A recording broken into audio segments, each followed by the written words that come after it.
We announced this before anyone else in the media. We had it first, as ever. Meghan Markle. Now, I wasn't aware that she was going to launch it within hours of our discussion, but a part of me wonders if we pushed her to it because it's clearly not ready to go.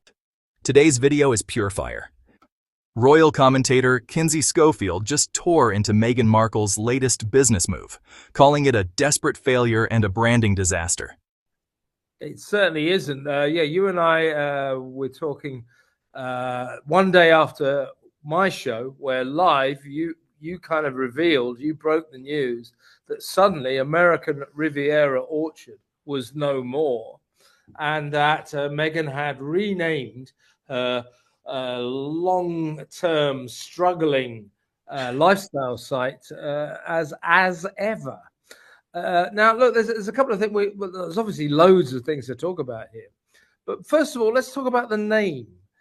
She's really weird.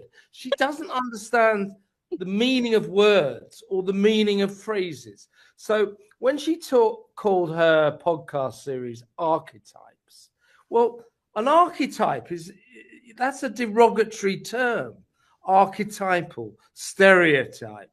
So she tried to sort of raise that to some sort of, prestigious mantle. And now she's renamed American Riviera Orchard as ever. Now, how do you say as ever? You always go, as ever, as ever, as ever. It is not an upbeat kind of a phrase. So I think it's a terrible, terrible name. And it's a desperate measure as well, isn't it? I mean, she's going, oh, it's so great because, American Riviera Orchard tied me down.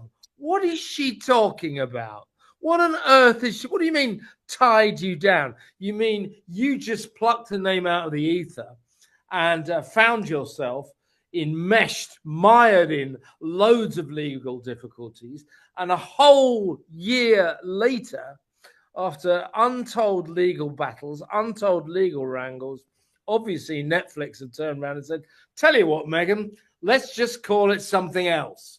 And they've come up with As Ever, which is just the worst name ever, if I can say that. Well, with lawsuits from Spain and New York looming over her new brand As Ever, Meghan is under fire from every angle, and Kinsey isn't holding back. Let's unpack what she said, what it means, and why Meghan's empire may be crumbling faster than anyone expected. And what does it mean? And why has she suddenly done this now? And she's trying to frame it like, oh, it's so great. I was so tied down by American Riviera Orchard and Netflix have been so fantastic. Oh, this is fantastic. Marvelous. Marvelous. No, it's not. This is an absolute desperation measure, trying to get a dead duck off the ground, trying to resuscitate the world's worst business dead duck and make something of it late in life. Good luck with that. And then she goes on about what she's going to be selling, what it's all about. And basically, it's like nice things, nice things overpriced. Now, I think that the entire story of American Riviera Orchard, and now As Ever, is a metaphor for how it will struggle. The backstory is a nightmare, is a total mess. She launches it, nothing happens. 1 year on, nothing is for sale. She makes this sort of stupid video of her mucking around in a kitchen, and you think, well, what's she going to sell? She's still not selling anything. And we know she's had trouble getting suppliers. She's had lawyers all over her because of the name and due to other considerations as well. She's got nothing to sell. So all of a sudden, it's an emergency. All change. It's an emergency that's going on now.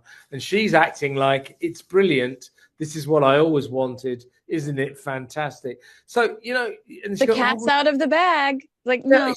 It's not what she's putting on what she's putting on Instagram now. It's just not true. No, It's not I true. think you're totally right. And would you believe me if I told you that a Spanish town is considering legal action against her because her logo looks so strikingly similar to I'm sorry, I'm spacing on the arms, Their town the logo. coat of arms. They have a coat of arms. And so Right. they're now considering suing her because they look identical, which is just classic Countess of copy, Countess copycat. That I want to ask you about the video because you sent it to me earlier this morning. I don't know if it was before or after you had your breakfast. I'm worried about which one. But talk to me about Meghan calling Netflix her partners. You are an employee, Meghan. You can get fired at any second. Why? What is she trying? I feel like she's trying to stick it to people like us that are constantly critical of her when she calls Netflix her partners. She seeks the most bizarre validation. Yeah, she wants like equal billing with Netflix as if they're working together. Well, what Netflix are doing right now are desperately trying to make any money, trying to recoup the vast amounts of money they've frankly wasted on the gruesome twosome on Harry and Meghan. Yes, they've got some product out of it. You know, they got a reasonable documentary series, the Harry and Meghan series, but apart from that, they haven't really recouped any of their vast investment in this couple. So that's why Netflix, late in life, said, right, we've got this lifestyle show coming out with Love Meghan. Let's get involved in her products. Let's take American Riviera Orchard and see if we can make some money out of it. Kinsey Schofield didn't sugarcoat a thing. In a recent interview, she called Meghan's As Ever brand launch tone-deaf, rushed, and legally reckless. So they've definitely come in and said, right, we're tearing up the copybook. Forget about American Riviera Orchard. That name is dead because it's not working. New name. Let's launch. Let's start selling your jam in Texas and Philadelphia. See how we get on. Let's coincide it with your lifestyle show. And just maybe we might make some money. But who is calling the shots here? It's not her. It's not her. It is a massive business that is worried about losing a lot of money. She's doing what she's told, but she's acting almost as if she's in charge of Netflix, as if she somehow is Netflix's most valuable possession. She's a basket case for them, and they're hoping against hope at this late stage with this coinciding between the show and the jam on sale in Texas that just maybe they might make some money, but I think it's pretty desperate stuff. I think deep down they don't really expect this to work. And if they do, I've got very bad news for them. I think the chances of it working are extremely slim indeed. That's the truth. Now, she announces this with I think her opening line with is the cat's out of the bag, and she goes on for the next few minutes to explain try to justify every hiccup she's had over the last few years. I don't let me forget to ask you about the line about how she hasn't been able to show people how she loves gardening, and she's not been able to over the last few years. I mean, the princess escaped the tower 5 years ago, Kevin. She's had plenty of time over the last 5 years to show us anything. They're lazy and unorganized. But does it strike you at all odd that the website is just an email collection site, which is the exact same thing we stared at for the last almost year at AmericanRivieraOrchard.com? It reeks to me, like you suggested earlier, that we got wind of this and she wanted to kill the scoop.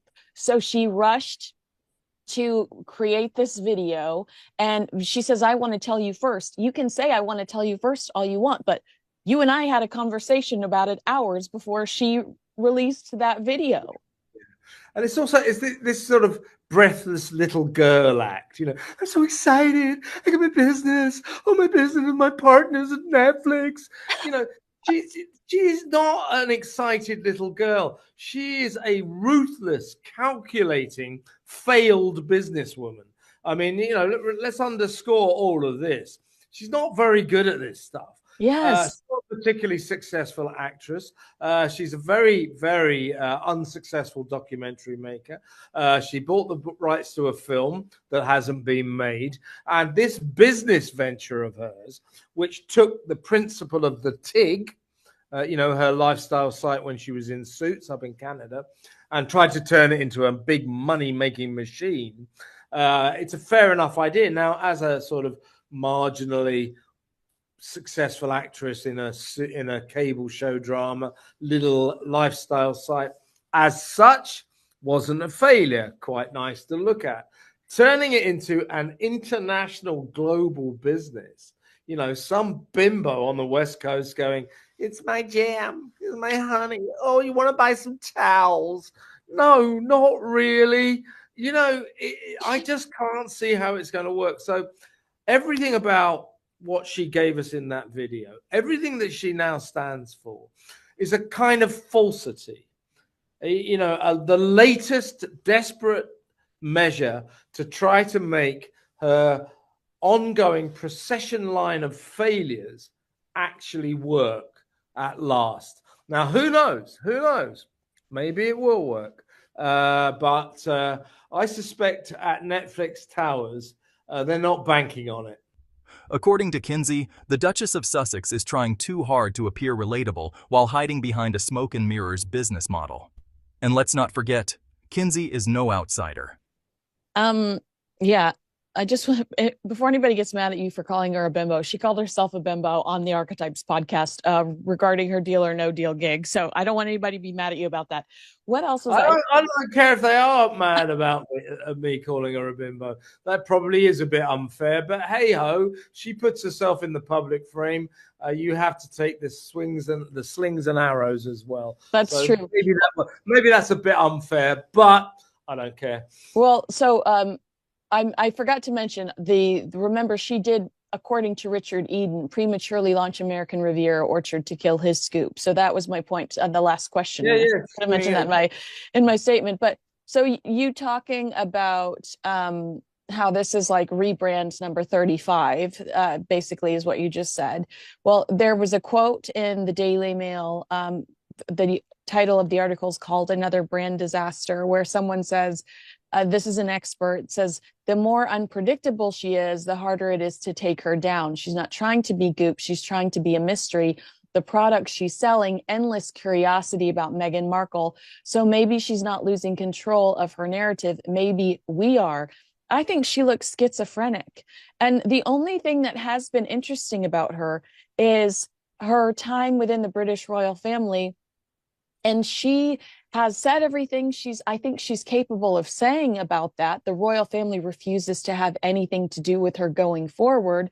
And if she continued to talk negatively about the British royal family, the anger towards her would only get stronger. So she really is limited.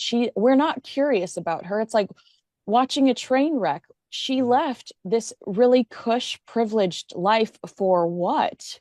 You know, I think the reason we watch is because we can't believe what we're seeing. Exactly right, Kinsey. And you mentioned the Daily Mail over here in London, and their headline on this story when she suddenly said, "Oh, it's brilliant! We've renamed it as ever."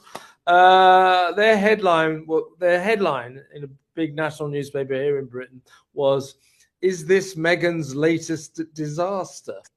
You know, this is the scenario she finds herself in now. People just expect her to screw up, and then screw up again. And that's all she's done for the last couple of months. She's screwed up going to the Los Angeles fires badly. She screwed up with that Billie Eilish video, absolutely ridiculous and tasteless.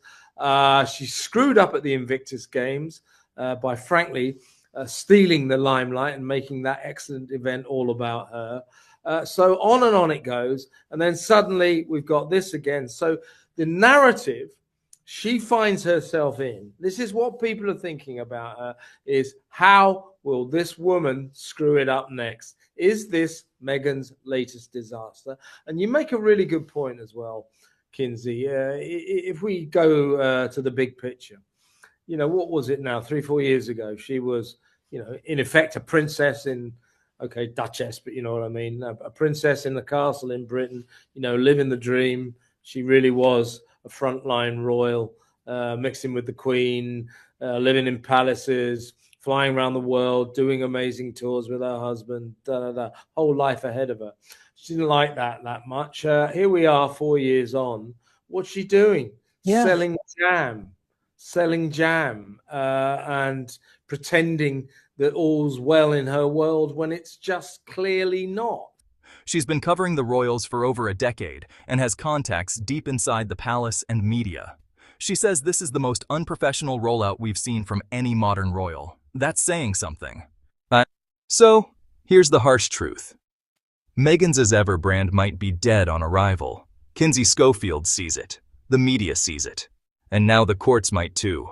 Between copycat accusations, legal threats, and a painfully awkward launch, this could mark the beginning of the end for Meghan's business ambitions. What do you think? Is Kinsey right? Is Meghan desperately clinging to relevance with a broken brand? Drop your thoughts in the comments.